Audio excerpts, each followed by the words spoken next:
Science का paper, इसमें से क्वेश्चन फंसने के चांसेस हैं। अरे आपका रिवीजन ही हो जाएगा अगर देख लेंगे वीडियो। चलिए देखिए, जैसे पहला क्वेश्चन है, ये इंटर और हाई स्कूल दोनों में कुछ क्वेश्चन इसमें कॉमन है। जैसे weber is the unit of which quantity, weber किसकी यूनिट है, कोई बता सकता है? इंटेंसिटी ऑफ मैग्नेटिक फील्ड की, मैग्नेटिक फ्लक्स की, मैग्नेटिक फ्लक्स डेंसिटी की, मैग्नेटिक फील्ड इंटेंसिटी की। तो फ्लक्स, मैग्नेटिक फ्लक्स, फ्लक्स को किससे डिनोट करते हैं? फाई से।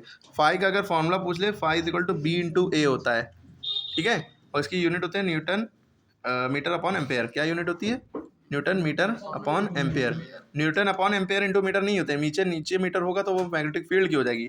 अगर न्यूटन मीटर अपॉन एम्पेयर है, यानी ऊपर मीटर है, एम्पेयर नीचे है, तो ये मैग्नेटिक फ्लक्स की है। फ्लक्स माने फाई, FLUX, फ्लक्स, ठीक है, याद रहेगा। तो इसमें पूछ रहे हैं वेबर। अच्छा, अब वेबर किसकी यूनिट है?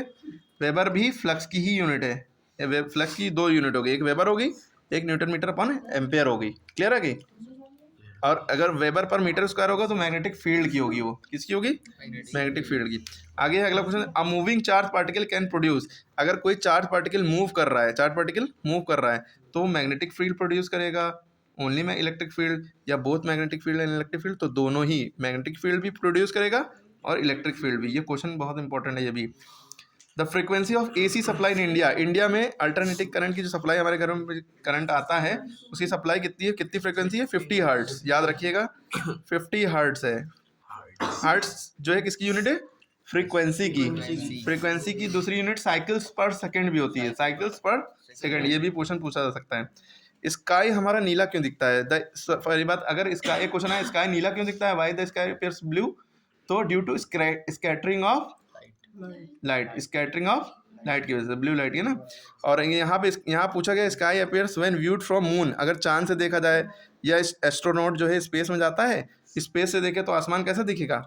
ब्लैक दिखेगा, ब्लू नहीं दिखेगा फिर, ठीक है। तो किलोवाट आवर किसकी यूनिट है? पावर की, के इलेक्ट्रिकल करंट की, ये करंट लिखा है, करंट की नहीं है, करंट की यूनिट जो होती है एम्पेयर होती है, ठीक है, एम्पेयर यानी ए। इलेक्ट्रिकल एनर्जी की यूनिट है किलोवाट आवर, यानी बिजली का बिल जो होता है KWH, किलोवाट आवर, ये किसकी यूनिट है? इलेक्ट्रिक एनर्जी की, ठीक है। चार्ज अगर पूछा जाए, चार्ज की यूनिट क्या होती है? कूलॉम होती है, COULOMB, कूलॉम, इसको C भी लिख सकते हैं। कूलॉम जब लिखेंगे तो स्मॉल सी से लिखेंगे, लेकिन खाली सी लिखेंगे तो कैपिटल सी। इधर एम्पेयर जब लिखेंगे तो स्मॉल ए से लिखेंगे, ठीक है, लेकिन खाली ए लिखेंगे तो कैपिटल ए, क्योंकि अगर ए लिखेंगे तो साइंटिस्ट का नाम हो जाएगा कैपिटल ए, अगर शुरू में लिख देंगे नाम में। Which is not the unit of magnetic field. देखिए ये क्वेश्चन हमने बनाया, बहुत इंपॉर्टेंट है। मैग्नेटिक फील्ड की यूनिट इसमें से नहीं है, तो आपको समझना ये है टेस्ला, टेस्ला कार है, तो ये टेस्ला जो है मैग्नेटिक फील्ड की यूनिट होती है। वेबर पर मीटर स्क्वायर, ये भी मैग्नेटिक फील्ड की यूनिट होती है, ठीक है। जो अभी हमने बताया वेबर जो है खाली मैग्नेटिक फ्लक्स की है, लेकिन मैग्नेटिक फील्ड की यूनिट जो है वेबर पर मीटर स्क्वायर है। और newton upon ampere into metre, ये भी इसी की है। न्यूटन मीटर अपॉन एम्पेयर ये नहीं है, ये क्यों पूछा? नॉट पूछा है ना, तो ये तीनों मैग्नेटिक फील्ड की यूनिट है, ये नहीं है। याद होगी, समझ में आ गई बात? ये फ्लक्स की है यूनिट, ये मैग्नेटिक फील्ड है।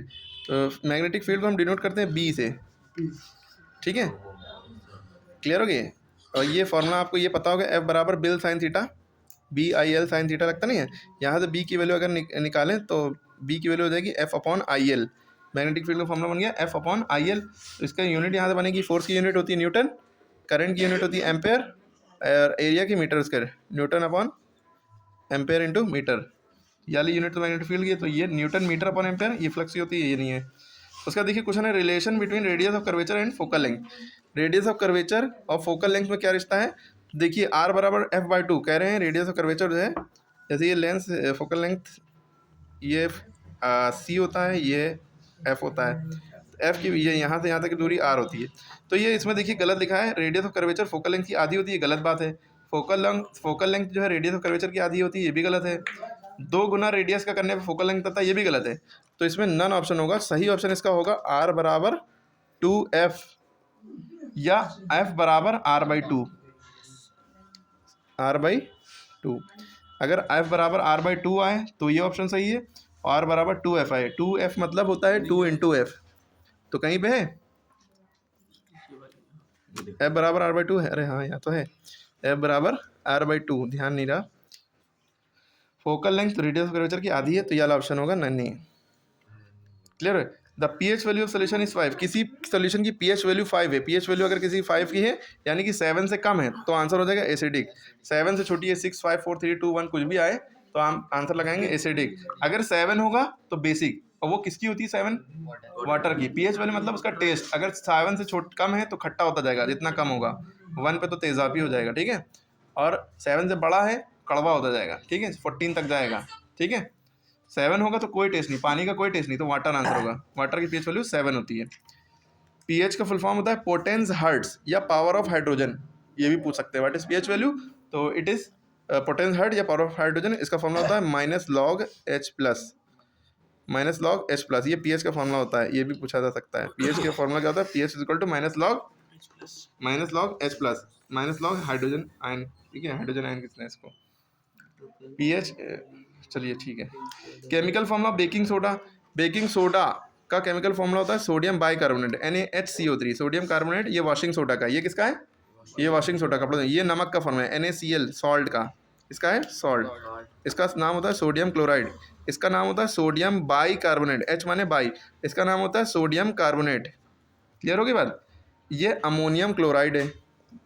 क्लियर होगी बात? Which organic compound was firstly formed in the lab, क्या पहली बार लैब में कौन सा ऑर्गेनिक कंपाउंड बना था? तो यूरिया बना था। इसका फॉर्मूला होता है NH2CO NH2, ये भी पेपर में पूछा जा सकता है, फॉर्मूले भी पूछा सकते हैं, NH2CO NH2 को वोल्टाइज भी कह सकते हैं, ठीक है। Which of the following is strong base, तो KOH हो जाएगा, पोटेशियम हाइड्रोक्साइड। अच्छा, CaOH का वोल्टाइज, ये स्लेक्ड लाइम का फॉर्मूला है, स्लेक्ड लाइम, ये भी पूछ सकते हैं स्लेक्ड लाइम का फॉर्मूला क्या होता है, या कैल्शियम हाइड्रोक्साइड का फॉर्मूला क्या होता है, तो CaOH का वोल्टाइज, ये मैग्नीशियम हाइड्रोक्साइड, ये अमोनियम हाइड्रोक्साइड, NH4 मतलब अमोनियम हाइड्रोक्साइड, NH4OH। NH3 किसका फॉर्मूला है? ये अमोनिया का फॉर्मूला है, ठीक है।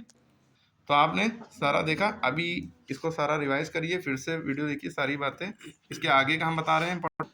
इसमें देखिए क्वेश्चन पूछा गया है, pure air is a mixture, homogeneous mixture of metal compound, homogeneous यानी सेम, होमो माने सेम, हेट्रो माने different. IUPAC name of acetic acid, acetic acid यानी सिरका, और फॉर्मल्डिहाइड, इसका IUPAC नेम पूछ रहे हैं, तो बहुत अच्छा है, बहुत इंपॉर्टेंट है। एसिटिक एसिड का पहले फॉर्मूला हम बता दें आपको, CH3COOH होता है। एसिटिक एसिड का फॉर्मूला क्या होता है? CH3COOH, ये भी पूछ सकते हैं, बहुत इंपॉर्टेंट, कई बार पूछा भी गया है। फॉर्मल्डिहाइड तो 10 साल पूछा गया है इंटर हाई स्कूल दोनों में, इसका फॉर्मूला होता है HCHO। जब भी H से शुरू हो तो फॉर्म लगेगा, फॉर्म, मैथ्स H से नाम शुरू नहीं होगा फिर फॉर्मल्डिहाइड, बल्कि ये कॉमन नेम है, मैथ से इसका नाम शुरू होगा, ऐसा नहीं है, सॉरी हमने गलती से कह दिया। HCHO है तो फॉर्मल्डिहाइड इसका कॉमन नेम है, लेकिन इसका IUPAC नेम मेथेनल है।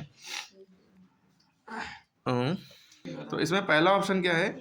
एसिटिक एसिड का IUPAC नेम क्या होगा? एसिटिक एसिड कॉमन नेम है इसका, इसका IUPAC नेम क्या होगा? CH3COOH का। मिथेनोइक और मिथेनल, यानी कि ये मिथेनोइक पहले, मिथेनोइक नहीं होगा क्योंकि इसमें कितने कार्बन है? 2 कार्बन है, तो मैथ से तो नाम ही नहीं शुरू होगा, H से नाम शुरू होगा। इथेनोइक यहाँ पे है, लेकिन क्या HCHO को एथेनल कहेंगे? नहीं, इसको एथेनल नहीं कह सकते क्योंकि यहाँ पे 1 कार्बन है, ठीक है, मैथ से नाम होना चाहिए। अब अगर आगे बढ़े तो हम देख रहे हैं, तो इथेनोइक इसका नाम है, इथेनोइक COOH होगा तो लास्ट में ओइक तो लगेगा ही लगेगा, तो इथेनोइक हो गया। क्यों इथेनोइक? 2 कार्बन है, इथेनोइक। HCHO 1 कार्बन है, मैथ से नाम होना चाहिए, और CHO लगा है तो अल लगना चाहिए क्योंकि वो एल्डिहाइड का होता है, तो मिथेनल एल्डिहाइड का अल लग जाता है, ठीक है, तो ये वाला ऑप्शन सही है आपका। अब थोड़ा बायो में, which plant is used by Mendel for genetic experiment, Mendel ने कौन सा प्लांट यूज किया था एक्सपेरिमेंट के लिए? पी का नाम दूसरा पाइसम सेटाइवम, बोटेनिकल नेम इसका क्या होता है? Pisum sativum, VUM। फ्रॉग का राना टिग्रीना, स्नेक का नाजा नाजा, ये सब पता होना चाहिए, ठीक है। The movement of shoot towards the light, light माने ही होता है फोटो, जब आप फोटो खींचते हैं उसका मतलब क्या होता है? लाइट, तो लाइट को कहते हैं फोटोट्रॉपिज्म, इसका आंसर होगा फोटोट्रॉपिज्म। शूट का यानी कि शूट कहते हैं प्लांट के ऊपर वाले हिस्से को, जो ज़मीन के ऊपर होता है, और रूट जो होता है ज़मीन के नीचे, तो शूट सिस्टम अगर पेड़ की तरफ मुड़ रहा है, जैसे सनफ्लावर आपका जिधर से धूप निकलेगी उसका मुंह उधर ही घूमता जाता है, ठीक है, तो ये जो इसी को कहते हैं फोटोट्रॉपिज्म, ठीक है। तो बाइल जूस कहाँ प्रोड्यूस होता है? लीवर में। स्टमक में गैस्ट्रिक जूस प्रोड्यूस होता है, नहीं है। पैंक्रियास का क्या काम होता है? कमेंट में बताइएगा। Which layer prevent the ultraviolet rays, UV rays, UV माने अल्ट्रा वायलेट रेस, कौन? ओजोन लेयर, ठीक है। इसकी डेप्थ कितनी होती है कमेंट में बताइएगा, ठीक है। किस इसमें होती है? Stratosphere, mesosphere, thermosphere, ionosphere, exosphere, troposphere, किसमें होती है ये भी बताइए, ठीक है। In human being kidney is a part of system that is related, kidney जो है, किडनी एक्सक्रीशन यानी कि हमारे फिल्टर का काम करती है किडनी, समझ लीजिए था, फिल्टर का काम करती है ना। जैसे लंग्स जो है, फेफड़े हवा को फिल्टर करते हैं, किडनी खून को फिल्टर करती है, पेशाब वगैरह इसी के जरिए से होता है यूरिन डिस्चार्ज होना, ठीक है। Number of chromosomes human being में कितने होते हैं ये कमेंट में बताइए, ये वाला आंसर हम नहीं बताएंगे, ठीक है। It is not a part of female genetic system, ये भी बताइए, ठीक है। और ये इंपॉर्टेंट है, स्कैटरिंग ऑफ लाइट इस बार पेपर में आ सकता है, ठीक है। उसके बाद ये क्वेश्चन देख लिए, ड्रॉ रे डायग्राम इमेज बिटवीन, इमेज जो है फोकस और सेंटर ऑफ कर्वेचर के बीच में है, तो कहाँ बनेगा? और विद द कॉन्केव मिरर की बात हो रही है, तो ये कॉन्केव मिरर हो गया, ये भाई सेंटर ऑफ कर्वेचर, ये फोकल लेंथ हो गई, ठीक है। रे डायग्राम बताना है, इमेज ऑब्जेक्ट फोकस और सेंटर ऑफ कर्वेचर के बीच में, यहाँ पे है न्यू जाएगा फोकस पे कट करेगा, न्यू फोकस से जाएगा पैरेलल हो जाएगा, यहाँ पे इमेज बनेगी behind the centre of curvature, ठीक है। रियल होगी, इन्वर्टेड होगी, और आगे का आप कमेंट में बताइएगा, ठीक है। बाकी सारी चीज़ें हुई हैं, ये न्यूमेरिकल है, इस बार 2024 में आ सकता है, इस बार ये भी आ सकता है, और इजी पेपर हुआ, ठीक है। तो पीएच वैल्यू डेफिनेशन पूछी है, आईपीसी नेम पूछे हैं, इस क्लोरोप्रोपेन इसका नाम हो जाएगा, और प्रोपेनॉल इसका नाम हो जाएगा, ठीक है। OH लगाए ऑल लग जाएगा, Cl लगाए इसलिए क्लोरो लग जाएगा। इसके अलावा ये बायो में भी ये सब चीज़ें आ सकती हैं। सपोनिफिकेशन किसे कहते हैं? Hydrolysis of oil and fat saponification कहलाता है। मेटल और नॉन मेटल की जनरल प्रॉपर्टीज डिफरेंस पता होना चाहिए। होमोलोगस सीरीज बहुत ज़्यादा इंपॉर्टेंट है, आ ही सकता है। केमिकल रिएक्शन के बारे में, उसका method of preparation of ethyl alcohol आ सकता है, इस बार पढ़ लिएगा, या कोई ना कोई एक मेथड ऑफ प्रिपरेशन आ सकता है। Halogen acid, concentrated sulphuric acid, ये सब।